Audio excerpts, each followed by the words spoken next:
Okay, update tayo sa ating aking project ngayon. So, nakapagtapos na ako ng aking mga parlina.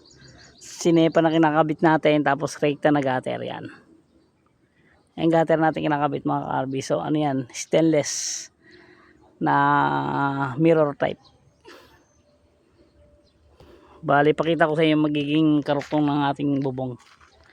So ito magiging kusina to eh. Ito area na to kusina.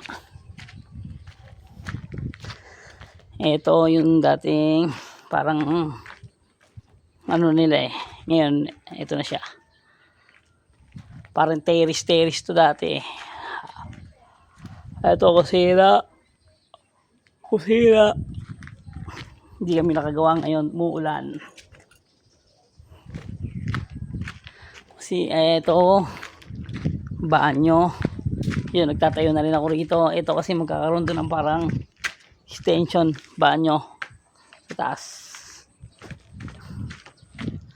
Yan o. So ito, maglalagay rin tayo rito ng bubong.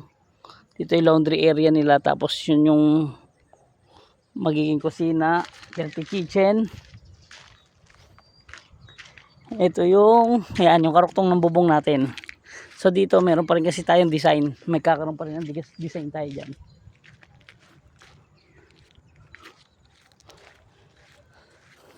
Yan.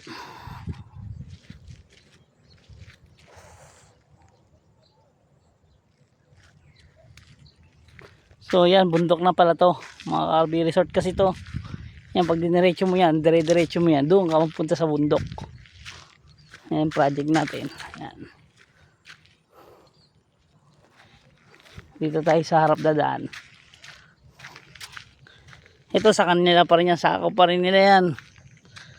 Tapos yung bahay na yan.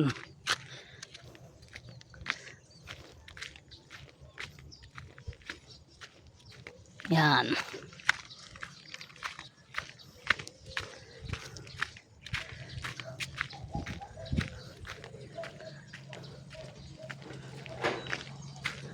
Laki na ng ating progress. Yan, yan ginagawa rin natin yan. Finishing naman na yan.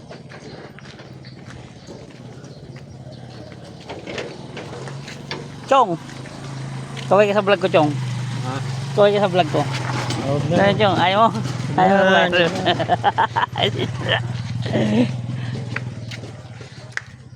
Bahala ka, Chong. Lalabas ka, babalik ka ba? Diba? Umiko tayo eh. Ito yung gagamitin natin, yero, meron na tayo. Tapos ito yung expand drill natin.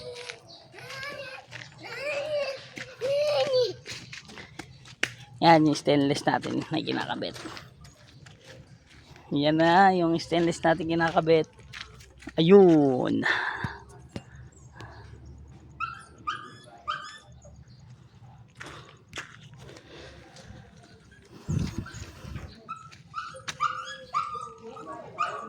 Mga gagamitin pa natin.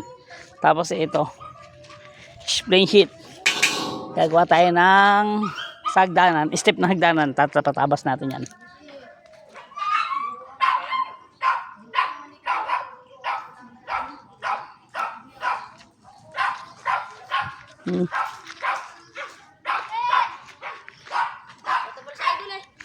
Laro tayo.